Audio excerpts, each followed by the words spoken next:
Welcome into the Squirrel Report. Today, we are talking about the do's and don'ts for your fantasy drafts, and I'm gonna help you find a nut with players I'm in on or out on for the 2023 fantasy season. Let's get to it.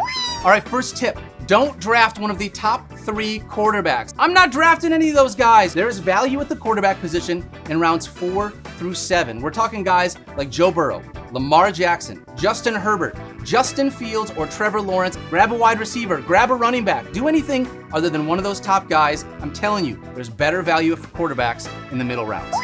Tip number 2, don't be restricted by rankings. I know, we do rankings everywhere. Everything is about where do you have this guy ranked? Is this guy ranked above this guy? That's not how rankings should work. Right now, for draft prep, it is about roster construction, and rankings are just a tool that you can use. Last year, I'm looking at Mike Clay telling me I need to draft J.K. Dobbins. Well, guess what? That was a mistake, Mike. But honestly, when you're looking at these guys, it's okay to be able to say this player fits my roster construction better than this guy. At that 1-2 turn, 9-10 turn, it's not considered a reach when you're not picking for another 20 picks. So go out, find the guy you want, and make sure that you draft. Tip number 3, during your fantasy draft, make sure that you're talking trash. The pros do it. Jordan did it. Kobe did it. Mike Clay does it endlessly. I'm just saying, it's okay to eviscerate your friends. This is emotional. This is a mental game. It's about you getting the players you want to leave the draft with. All right, we've established what not to do so that you are not a fantasy loser, but now we want to make you a fantasy winner. These are the things that you should be doing in your fantasy drafts. First up, grab a wide receiver early. It's a passing game league now. You look at the top half of this draft, you're talking Justin Jefferson, Jamar Chase, Cooper Kupp, Tyreek Hill, Travis Kelce. We haven't even gotten to the running backs, but guess what? They all catch passes too. You need to grab a pass catcher in the first round of your fantasy draft. All right, second up, we're talking about grabbing one of the top 8 tight ends off of the board. For me, we're talking Kelce, Mark Andrews, TJ Hawkinson, George Kittle, Darren Waller, and Kyle Pitts. That is my top 6. I'm telling you, don't play the tight end waiver wire streaming thing. It's not worth it. This year, there's enough value in the top 8 tight ends. You should leave your draft with one of them. Last tip that you need to do, bring your own cheat sheet.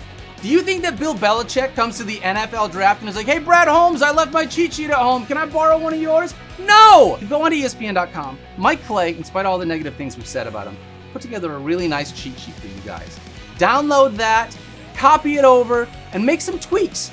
Maybe move a guy up, maybe move a guy down. The whole point is you have your own sheet that doesn't look like everyone else's. If you come with the same cheat sheet, it's no longer a cheat sheet. It's just a sheet, dude. Did you draft a quarterback in the first round last year? Call this number. Do you want to be an elite nerd like Mike Clay this year? Then call this number. Do you lie awake at night wondering what fab is? Call this number. You getting tired of being bullied by your coworkers for being bad at fantasy football? Then call this number. Is your partner annoyed at how much time you spend playing fake football and you don't even have a fake trophy to show for it?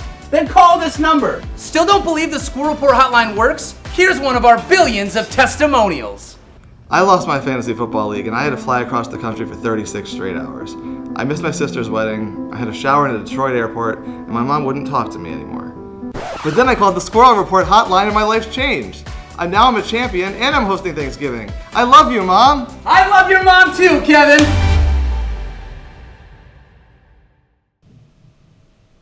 That was weird.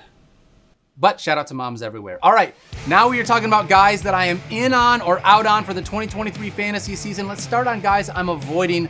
Deebo Samuel. In 2021, he was wide receiver 3. But there was a lot that happened that year that's not gonna happen again this year. There was no CMC back then. With Brock Purdy under center, he's not gonna get the 10+ targets a game. I understand that he is uber efficient, an incredible gadget player, but Deebo Samuel is not a top 15 wide receiver for me. I'd rather have Brandon Ayuk at ADP than Deebo Samuel. I am out on Deebo. I'm going another direction. All right, next one is Christian Watson. You've heard me talk about this as well. He had all 9 of his touchdowns from weeks 10 to 13 last year. 9 touchdowns in a 4-game stretch.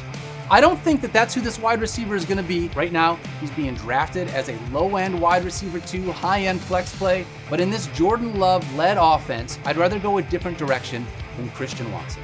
And one more guy I'm out on, it's J.K. Dobbins. You heard me talk about this with Mike Clay. Dobbins, has missed more games in his NFL career than he has played. He is currently unhappy with his contract situation, which is tough because he's missed more games in his NFL career than he's played. Add on top of that, he's not a pass-catching running back.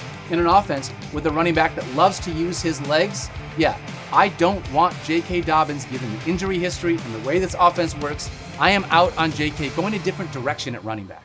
Talking about guys I am in on. I love me some Breece Hall. Why? Why do you love Breece Hall? He's coming off an ACL injury. Here's why. Because the first 6 weeks of last year, Breece Hall, as a rookie, was running back 8 on a per-game basis. I understand he tore his ACL in week 7. He's been rehabbing to come back. Now the team has also added Dalvin Cook. I think you'll see Dalvin Cook to start the season, but Breece Hall is going to slowly start ramping back up, and towards the middle and second half of the year, you're going to watch him reclaim the throne of this running back room. Another guy that I love, we're talking Deontay Johnson.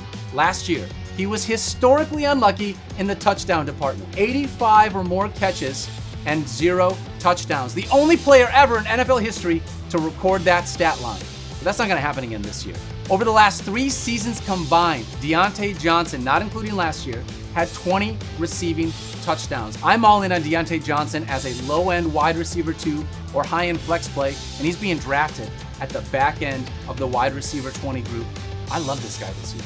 Calvin Ridley. We've heard Calvin Ridley talk about how he's going to get 1,400 receiving yards this year. Honestly, given where he's at, I might take the over on that. Let's hope Calvin doesn't take the over, though. Calvin Ridley didn't play football for a year and a half. Now joins this Jacksonville Jaguars team where we're expecting Trevor Lawrence in his 3rd year to keep doing Trevor Lawrence things. I am all in on grabbing me some Calvin Ridley as a low-end wide receiver 2 this year as well. All right, that's going to do it for the first edition of the Squirrel Report. We're going to be back every single week getting you set up for your fantasy lineup. If you can't find a nut here, you won't be able to find a nut anywhere.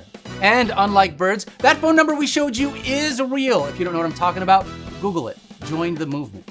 But seriously, call, leave me a message. Let me know your questions. We may get your voice on the show.